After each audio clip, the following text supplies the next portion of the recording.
here in the outskirts of Atlanta in front of one of Georgia Right to Life's new billboards. You can see it behind me there. It says black children are an endangered species, and it's got the photo of a small black child's face with tears in his eyes. Obviously a very emotionally evocative ad. The organization has spent over $20,000 to date in the state of Georgia on the campaign. Here in Georgia for the last several years, the numbers of abortions on black women have met or exceeded 15,000 to 18,000 now a year. 100% of the clinics in this state are in urban areas where blacks reside. Black women were going to those clinics more than anyone else, and I believe it's because they were being targeted.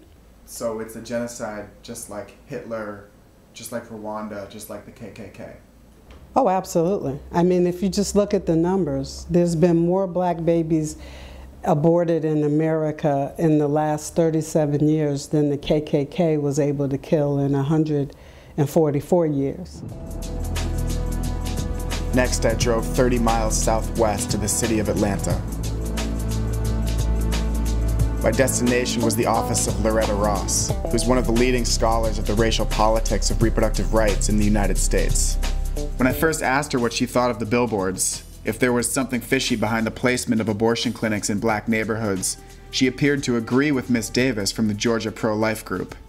We always have to take a racial analysis on why we're discouraged from having children by some people and then encouraged by others.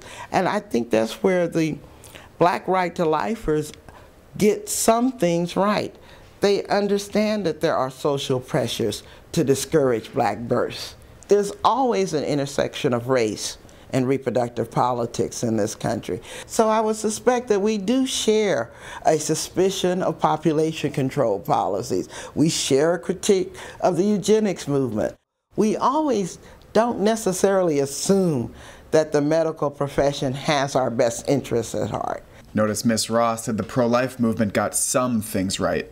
I think the best way to fight population control, to fight genocide, is to make sure that the objects of that genocide or that control make those decisions for themselves. We have very different solutions for what should be done. For me, it is about the authority and the autonomy and the empowerment of African American women. She wants to treat black women like we're children, so that the state has to make the decision for us whether or not we have babies.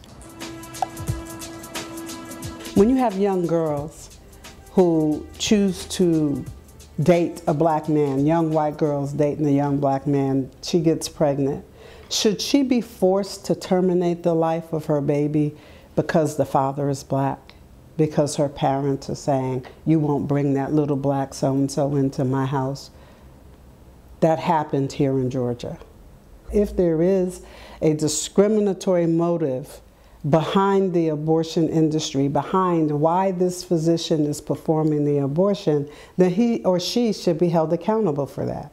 That's the idea behind a new bill that Georgia Right to Life is supporting, that would make it illegal to solicit an abortion based on the gender or race of the fetus. I scheduled an interview with the congressman who is sponsoring the bill, Barry Loudermilk. His aide asked if I was reporting for a pro-choice paper, and I had to say yes. Whether or not this was why Representative Loudermilk didn't show up to the interview, even though I waited for over an hour, I'll never know. I did get a chance to talk with Congressman Billy Mitchell, who opposes the bill. I asked him how solicitation of abortion can be enforced by the law. You know, that's a very good question, and as a matter of fact, that's one of our arguments against the legislation.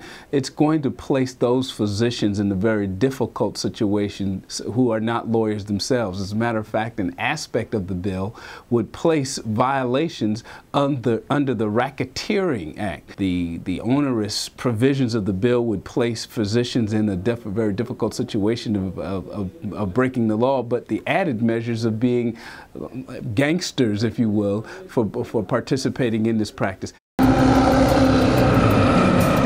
Now that I'd heard from both advocates and politicians, I needed to hear how the black church felt about the billboards and the proposed legislation. Most of these folk who are behind these billboards, they're not pro-life, they're pro-birth, but they're not pro-life. They don't care what happens to the child once the child gets here. We want to make sure that we go from the cradle to the grave. that we are concerned about a child not only being born, but living a healthy and productive life.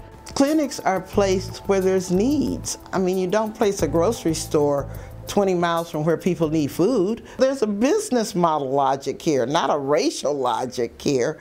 And so it's ridiculous for them to claim that there's this targeting of the black community because of our race. If there is proximity of the clinics, it's because of the need.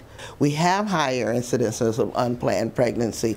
We have higher needs for reproductive health care, STD screening, dealing with a whole lot of other issues that services like the clinics provide. But to assume that black women are suddenly the architects of our own self-genocide because we choose to use abortion and family planning, that's chasing a red herring without really addressing the real medical issues that we need to be talking about, the healthcare disparities in our community. Because our very real issues and our very real problems are getting neglected and sidelined around the sensationalist of these absurd charges of genocide. Meanwhile, Catherine Davis says her efforts have been so successful that the campaign has plans to bring its billboards to 10 different states across the country, from California to Washington, D.C. The Radiance Foundation, which designed the billboards, is running a highly produced web-based social network to advance their message to the rest of the country.